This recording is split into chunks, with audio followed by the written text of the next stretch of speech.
আমরা কোথায় যাচ্ছি? মায়াপুর।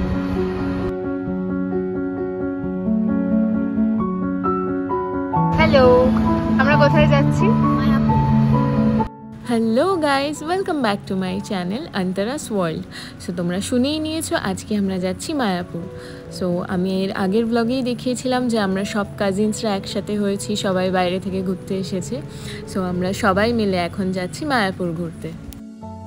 আমরা আগে নবদ্বীপে এসেছিলাম, এখন নবদ্বীপ ঘাট থেকে আমরা মায়াপুরের উদ্দেশ্যে রওনা দিচ্ছি। বিকেল 5টা বাজে আর আমাদের উদ্দেশ্য সন্ধ্যা আরতি দেখার মায়াপুরে গিয়ে, আর সেখানেই সারা রাতটা স্টে করে পরের দিন মায়াপুর পুরোটা ঘুরে তারপরের দিন ব্যাক করা। এই ঘাট থেকে কিন্তু কৃষ্ণনগরও যাওয়া যায়, মায়াপুরও যাওয়া যায়, আর নৌকা ফেরি দুটোই ছাড়ে। আমরা আপাতত ফেরি নিয়েছি, আর ফেরির টিকিট মূল্য 10 টাকা মায়াপুর যাওয়ার জন্য। অবশেষে নতুন গান আসছে। জলের দুটো ডিফারেন্ট কালার দেখতে পাবে। সব এক একটা বদমাইশের দল। এইমাত্র আমার ছোট ভাই বলল ওর ব্যান্ড আছে, অবশ্যই সেটা নতুন গান আসছে, মানে প্রমোশনের জন্য। আর এটা হয়তো অনেকেই জানো, নবদ্বীপ আর মায়াপুরের মাঝখানে দুই গঙ্গার সঙ্গমস্থল, তাই দুরকম গঙ্গার দুরকম জল দেখা যায়। মানে একটা একটু পরিষ্কার, একটা একটু সবজে ঘোলা, এই টাইপের জল দেখা যায়। আর জলের যে ভাগটা দুটো, সেটা কিন্তু স্পষ্ট বোঝা যায়। 10 টাকার টিকিট কেটে এত সুন্দর একটা এক্সপিরিয়েন্স, দারুণ লাগছে। অনেক বছর পরে এইভাবে নদীর ওপর ফেরি করে যাচ্ছি, গঙ্গার সুন্দর হাওয়া এত ভালো লাগছে। আমরা একদম ফেরির সামনেটা দাঁড়িয়েছি টাইটানিকের মতো হাওয়ার ফিল নেওয়ার জন্য, কারণ এমনিতেও ফেরি পুরো ভর্তি হয়ে গেছে, মানুষে বসার জায়গা ছিলও না। আর আমরা ভাবলাম বসে যাওয়ার থেকে এইভাবে দাঁড়িয়ে হাওয়া খেতে খেতে যাওয়ার মজাটাই আলাদা। সন্ধ্যের গঙ্গার কিন্তু আলাদাই মনোরম দৃশ্য, আর তার সাথে প্রত্যেকটা ঘাটে ঘাটে আরতি হচ্ছে, উলুধ্বনি শঙ্খের আওয়াজ শোনা যাচ্ছে, সেই ফিলিংসটাই আলাদা। আর তার সাথে এত সুন্দর হাওয়া বইছে, বলে বোঝানো যাবে না। সো আমরা এখন পৌঁছে গেছি মায়াপুর ঘাটে, আর তোমরা দেখতেই পাচ্ছ কত লোক ওয়েট করছে যারা নবদ্বীপে যাবে হয়তো এই পাশ থেকে। সো ফাইনালি আমরা মায়াপুর পৌঁছে গেছি। ঘাট থেকে নেমে একটু এগিয়ে এসেই এই রাস্তাটা ধরে সোজা চলে গেলেই মায়াপুর মেন মন্দিরে পৌঁছে যাওয়া যাবে। আর এই রাস্তা দিয়ে সোজা হাঁটতে হাঁটতে কিন্তু প্রচুর ছোট বড় মন্দির পড়বে, অনেক হোটেলস আছে, অনেক দোকানপাট আছে যেগুলো থেকে কেনাকাটা করা যাবে, হোটেলে থাকা যাবে। আর এই মন্দিরটা আমার সবসময় ছোটোবেলা থেকেই খুব ভালো লাগতো, কারণ সামনেই বজরংবলীর এত বড় করে মূর্তি আছে। আর এখানে যেহেতু সন্ধ্যাবেলা আমরা এসেছি, প্রত্যেকটা মন্দিরে সন্ধ্যা আরতি হচ্ছে, আর সেইটা আওয়াজ শুনতে খুব ভালো লাগছে। সো আমরা এখন টোটো নিয়ে নিয়েছি, বিকজ অনেকটাই রাস্তা, যেটা হেঁটে যেতে গেলে হয়তো সবার খুব কষ্ট হবে, তাই আমরা টোটো নিয়ে নিয়েছি। আর আপনারা মায়াপুরে আসলে কিন্তু এখানে অটো পাবেন না, এখানে টোটোদেরই রাজত্ব। সন্ধেবেলা অলরেডি সব দোকানপাট বসে গেছে, সো আমরা টোটোয় চেপে দোকানপাট দেখতে দেখতে চললাম মায়াপুর মেন মন্দিরের উদ্দেশ্যে। আমাদের হাতে এবার বেশি সময় ছিল না, তাই আমরা কেনাকাটা করিনি।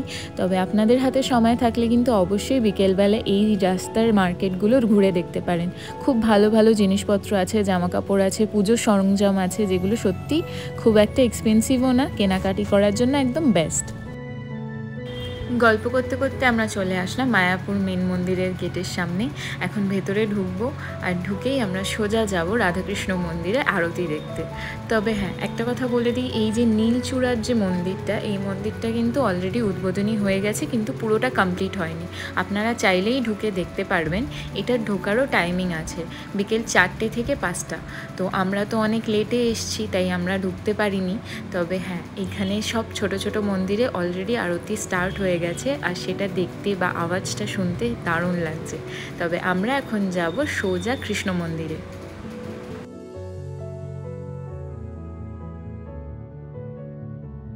এই যে মায়াপুরের মেন আকর্ষণ, বিকেল হলেই সবাই মিলে কীর্তন করতে করতে রাস্তায় বেরিয়ে পড়ে।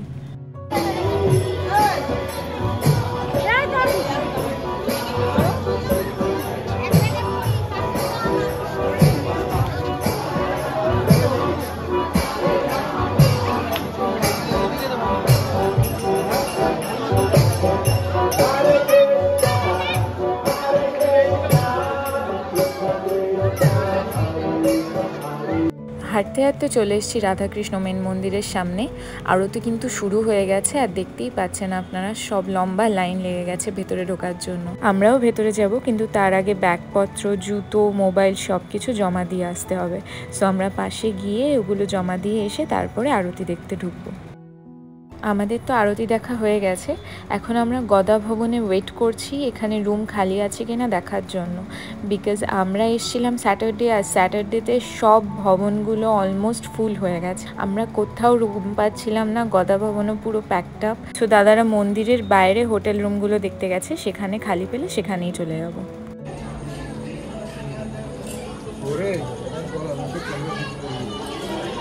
আমরা রুম পাইনি, বাইরে বসে আছি।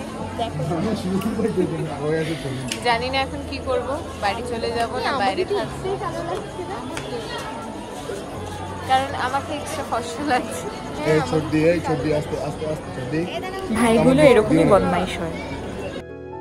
সো আজকে মায়াপুরের ডে 2, আজকে সানডে, আর আমরা সবাই সুন্দর করে এথনিক জামা কাপড় পরে রেডি হয়ে গেছি মন্দির ঘোরার জন্য। হ্যাঁ, আমরা কিন্তু মন্দিরের ভেতরে কোথাও হোটেল পাইনি, ফাইনালি আমরা মন্দিরের বাইরের একটা হোটেল থেকেই রুম পেয়েছিলাম, সবাই সেখানেই স্টে করেছি, এসি রুম ছিল, রুমটাও ভালো ছিল। আর এখন আমরা সকাল সকাল রুম চেক আউট করে এখানেই লাগেজপত্র রাখার ব্যবস্থা করে নিয়েছি, রেখে আমরা চলে যাব মায়াপুর মন্দিরে। সারাদিন মন্দিরে ঘুরবো, সেখানেই প্রসাদ খাবো, তারপরে বিকেলে বাড়ির উদ্দেশ্যে রওনা দেব। আর আমরা ছিলাম এই হোটেলটায়। সো আমরা মায়াপুরের কিন্তু যে মেন গেটটা কালকে দেখিয়েছিলাম সেটা দিয়ে ঢুকেনি, তার একটু পেছনের গেট দিয়ে ঢুকেছি, যেটা গদা ভবনের পাশে হবে। বিকজ দুপুরের লাঞ্চের যে ভোগের খাওয়াটা আমরা গদা ভবন থেকেই খাবো, আর সেখানে গিয়ে আগে টিকিট কেটে ফেলতে হবে 12টা সাড়ে 12টার মধ্যে, না হলে কিন্তু পরে আর খাবার পাওয়া যাবে না। আর এই রাস্তাটাতে এসেও দেখলাম আমরা প্রথমবার যে এখানেও প্রচুর ভবন আছে, সেগুলোতে থাকা খাওয়া দুটোরই ব্যবস্থা আছে। মন্দিরে ঢুকতেই সবাইকে চন্দনের ফোঁটা পরিয়ে দিয়েছে, আর আমরাও ভক্তি ভরে কপালে চন্দনের ফোঁটা লাগিয়ে নিয়েছি।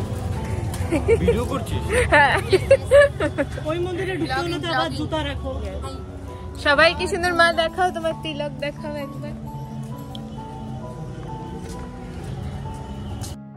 মায়াপুরের ভেতরে বাইরে সব স্টোরেই কিন্তু এরকম লং স্কার্ট বা এরকম টাইপের ঘাগরা পাওয়া যায়, যেটা সেই সময় রাধারানী বা তার সখীরা পরতেন। তো এখানেও অনেকে সেই রকম জামা পরে থাকে, আর আমরাও প্ল্যান করেছি নেক্সট টাইম যখন আসবো আমরাও তখন এই টাইপের জামা পরেই পুরো মায়াপুর ঘুরবো। এখানে কিন্তু মেন মন্দির ছাড়াও এরকম ডিজিটাল থিয়েটার, ফুলের বাগান, গোশালা অনেক কিছুই আছে দেখার মতো। সো আমরা এত কিছু দেখছি না, আমরা এখন ওই দূরে সাদা মন্দিরটা দেখা যাচ্ছে সেইটা দেখতে যাব। আকাশে হালকা হালকা মেঘ করেছে, মনে হচ্ছে বৃষ্টি হবে, হলে ভালোই হয়। সকাল থেকে যা গরম লাগছিল, এখন ওয়েদারটা অনেক ভালো। মন্দিরে ঢোকার আগে ব্যাগ, জুতো, মোবাইল রাখতে হবে, তো মা বলল আমি বসছি, আমি আর যাবো না, তোরা গিয়ে দেখে আয়। বিকজ মা অনেকবার এসছে, অনেক দেখেছে। সো আমরা মায়ের কাছে সব জমা দিয়ে এখন ভেতরে ঢুকে আমরা মন্দির দেখে আসবো। ভেতরে প্রভুপাদর পুজো হয়, আমরা প্রসাদ নিয়ে এসেছি সবার জন্য। আর প্রভুপাদর জীবন কাহিনীও কিন্তু মিউজিয়ামের মতো করে ওখানে সুন্দর করে দেখানো হয়েছে, যেগুলো দেখতে সত্যি খুব ভালো লাগে। সো ফাইনালি বৃষ্টি স্টার্ট হয়ে গেছে, আমার তো হেভি মজা লাগছে। এখন আর গরম লাগবে না, ঠান্ডায় ঠান্ডায় পুরো মন্দিরটা ঘুরে ঘুরে দেখতে পারবো। সবাই আপাতত শেডে দাঁড়িয়েছি, বাট আমার একটু ভিজতে ইচ্ছে হচ্ছিল। আমি ব্লগ বানাচ্ছি বলে আমাকে নিয়ে হাসাহাসি করছে, ছোটগুলো হয় বদমাইশের হাড়ি। কি ভালো লাগছে না, এত সুন্দর ওয়েদার, তার সাথে পাশাপাশি দুটো মন্দিরকে অপূর্ব সুন্দর লাগছে দেখতে। সো এখানে এসে ফটো সেশন না করলে হয়, অলরেডি আমাদের হাফ ফটো সেশন হয়ে গেছে। এখন এই যে আমার ছোট ভাই 2 বেআইনের ছবি তুলে দিচ্ছে, ওর কাজ কি জীবনে আর, সেটা দেখে আমিও একটু ফায়দা নিয়ে নিলাম, বললাম দে আমারও কয়েকটা ছবি তুলে দে, ভিডিও তুলে দে, না হলে কিন্তু তোর গার্লফ্রেন্ডকে বলে দেবো। সেই ভয়েও আমারও কিছু ছবি তুলে দিল। যাই হোক, এই বড় বড় গরুগুলো দেখছো, ভালো লাগছে না? ওরা কিন্তু গোশালায়। আর তোমরা যদি দেখতে চাও, আমরা আর গোশালা ঘুরিনি, কিন্তু তোমরা গিয়ে গোশালা ঘুরে আসতেই পারো। আর এখানে একটা বড় ক্যাফে রেস্টুরেন্ট মতো আছে, এখানে কিন্তু সব ভেজ পাওয়া যায়, ননভেজ কিছু পাবে না। এখানে চাও ভীষণ স্পেশাল। এখানে একটা কাণ্ড হয়েছে, সবাই আমাদের ফেলে কিন্তু চলে গেছে। গদা ভবনে অলরেডি খাবার দাবার দেওয়া শুরু হয়ে গেছে, ওরা ভেতরে ঢুকেও গেছে। আমরা এসে দেখছি প্রচণ্ড বড় লাইন পড়েছে, আমরা ফটো তোলার চক্করে এখন দাঁড়িয়ে আছি লাইনের পেছনে। কখন সামনের লাইন যাবে, ক্লিয়ার হবে, দেন আমরা ঢুকবো, আবার লাইনে দাঁড়াবো, তারপরে ভেতরে ঢুকতে পারবো। ফটো সেশনের চক্করে এত বড় শাস্তি, আগে জানলে আগে থেকেই লাইন দিয়ে রাখতাম। দেখতে পাচ্ছেন কি লম্বা লাইন, কোথা থেকে লাইন ঘুরে ঘুরে ঘুরে ঘুরে তারপরে যাচ্ছে। বাট যদিও গদা ভবনের ভেতরে অনেক স্পেস, একসাথে প্রচুর মানুষ বসে খেতে পারে, হাজার হাজার মানুষ বসে খেতে পারে। সো বেশি সময়ের জন্য আমাদের ওয়েট করতে হয়নি, লাইন আস্তে আস্তে এগিয়ে যাচ্ছে। আর আমাদের ঘরের লোক আমাদের ফেলে এগিয়ে গেছে, বলছে তোরা ফটোই তোল, তোদের খেতে হবে না। বাট হুইজ কেয়ার, ফটোটা জরুরি, কারণ এই খাওয়াটা খাওয়া হয়ে যাবে কিন্তু ফটোগুলো তো মেমরি হিসাবে থেকে যাবে না। অ্যাকচুয়ালি আমিও ব্লগিং করা ওই জন্যই স্টার্ট করেছি, বিকজ ফোনের থেকে মেমরি ডিলিট হয়ে যায়, বা আমার ফোনে থাকলেও অন্যর ফোনে থাকলেও এগুলো আর দেখা হয় না। কিন্তু এইখানে যদি আমি ভিডিওটা এডিট করে রেখে দিই, সারা জীবন আমি দেখতে পারবো। শুধু আমিই না, আমার যারা ভাই বোন আছে, বন্ধুরা আছে, সবাই মিলে যারা ঘুরতে যাই বা যাই করি, সবাই একটা টাইমের মনে হলে সেই ফটোগুলো বা সেই ভিডিওগুলো আবার দেখতে পারে, মেমরি আবার তাজা হয়ে যাবে। এই জন্যই কিন্তু বেসিক্যালি আমি ব্লগ করা স্টার্ট করেছি। সো এখন আমরা সবাই খেতে বসে গেছি। ভেতরে কিন্তু প্রচুর স্পেস, সবাই এরকম নিচে বসেও খেতে পারে। আর অনেকে আছে যারা বয়স্ক, পায়ে প্রবলেম, তারা কিন্তু এরকম টেবিল চেয়ারেরও ব্যবস্থা আছে, সেখানেও খেতে পারে। এই যে আমাদের প্রসাদ চলে এসছে ভোগের। এখানে কিন্তু নিজেকেই লাইনে দাঁড়িয়ে ভোগের প্রসাদটা নিয়ে আসতে হয়, আর প্রসাদটা কিন্তু সত্যি খুব সুস্বাদু ছিল। সো আমাদের দুপুরে খাবার পর্ব শেষ। এখন সবাই এই মনোরম হাওয়া এনজয় করতে করতে পুরো মায়াপুরটা ঘুরে ঘুরে দেখছি। আমাদের ইচ্ছে ছিল পেছনে যে বড় মন্দিরটা নীল শুরু, সেটার ভেতরে ঢুকে দেখার, বাট সেটা খোলার টাইমিং 4টে থেকে শুরু আর 5:30 5টার মধ্যে থাকে। তো এখন তো বাজে অলমোস্ট 3টে। তো আমরা কোথায় যাব ভেবে আমরা পৌঁছে গেলাম পেছনে একটা লোটাস ফ্লাওয়ারের মতো জায়গা আছে, সেখানে গিয়ে কিছুক্ষণ বসবো, কিছুক্ষণ ফটো তুলবো, আড্ডা দেবো, সেখানেই যাচ্ছি। এখানে কিন্তু সন্ধে হলেই জলের ফোয়ারাগুলো স্টার্ট হয়। এখন বন্ধই আছে, তবে জলের ফোয়ারাটা স্টার্ট হলে এটা দেখতে আরও সুন্দর লাগে। সো তোমাদের ওই বড় ক্যাফেটা দেখালাম না, এখন ওখানেই বসেছি। ওখান থেকে একটা কেক আর দই বড়া অর্ডার করেছি। কেকটা খেতে দারুণ সুস্বাদু ছিল। এখানে প্রাইসও বেশি না, কিন্তু এত সুস্বাদু, যেহেতু এখানে নিজস্ব গরুর দুধ থেকে প্রত্যেকটা জিনিস তৈরি হয়, তাই এখানে চা, কেক ভীষণই সুস্বাদু খেতে। সারাদিন অনেকটা হেঁটে অলমোস্ট টায়ার্ড, বাড়ির পথে রওনা দেওয়ার পালা চলে এসছে। কিন্তু মায়াপুরটা এতটাই বড় যে হেঁটে হেঁটে কভার করতে গেলে কিন্তু সত্যি খুব কষ্ট হয়ে যায়। যারা বয়স্ক বা পায়ে ব্যথা, তাদের জন্য ভেতরেও গাড়ির সিস্টেম আছে, বাট আমরা তো হেঁটে হেঁটেই দেখেছি। ওয়েদারটা এত ভালো ছিল, ভালোও লাগছিল হাঁটতে। যদিও আমার পায়ে ইনজুরি আছে, আমি নিক্যাপ পরেই হাঁটছি, তবুও এইটুকু তো করাই যায়। মন্দির ঘুরতে এসে এতটুকু তো হাঁটতেই পারি। এটাই কিন্তু প্রভুপাদর মন্দির। এই মন্দিরটা বাইরে থেকে দেখতে যতটাই সুন্দর, ভেতর থেকে দেখতেও ততটা সুন্দর। আর এই মন্দিরের বাইরেই পুরো ঘুরে ঘুরে অনেক স্টল আছে, যেগুলো দেখতে দেখতে আমরা মেন গেটের উদ্দেশ্যে রওনা দিচ্ছি, বাড়ি যাওয়ার পালা। তবে এই জায়গা থেকে প্রচুর জিনিস কেনা যায়, আর খুব ভালো ভালো ঠাকুরের জিনিস, জামা কাপড়, অনেক কিছুই পাওয়া যায় এখানে। হাঁটতে হাঁটতে আমরা মেন গেটের সামনে চলে এসেছি। আর মেন গেটের ঠিক অপোজিটেই কিন্তু একটা সুন্দর পার্কের মতো করা আছে, যেখানে বিকেল হলেই কিন্তু জলের ফোয়ারা হয়, বা খুব সুন্দর সুন্দর ফুল, বসার জায়গা এগুলো আছে। অনেকে সেখানে ফটো সেশন করে, আমরাও ভাবলাম একটু ঢুকে গিয়ে হালকা করে ফটো সেশন করে তারপরে বেরোই।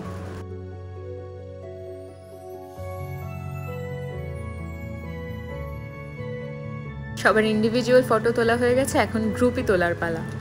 আজকে সারাদিন অনেক মজা করেছি, অনেক ফটো তুলেছি। এখন ওই যে মা আর বড় মা দাঁড়িয়ে আছে, বলছে তোরা কি বাড়ি যাবি না এবার? সত্যিই যেতে ইচ্ছে হচ্ছে না। মায়াপুরে আসলে সত্যিই মায়া হয়ে যায়, মনে হয় এই জায়গাটা ছেড়ে যেতে ইচ্ছে হয় না। তবুও বাড়িতে যেতেই হবে, তাই সবাই মিলে এখন বাড়ির উদ্দেশ্যে রওনা দিচ্ছি। বিদায় মায়াপুর, আবার আসবো। আর তোমাদের যদি আমার ভিডিওটা ভালো লেগে থাকে, প্লিজ লাইক, কমেন্ট, শেয়ার করে দিও। আর যারা নতুন তারা সাবস্ক্রাইব করে দিও। দেখা হচ্ছে নেক্সট ভিডিওতে। রাধে কৃষ্ণ।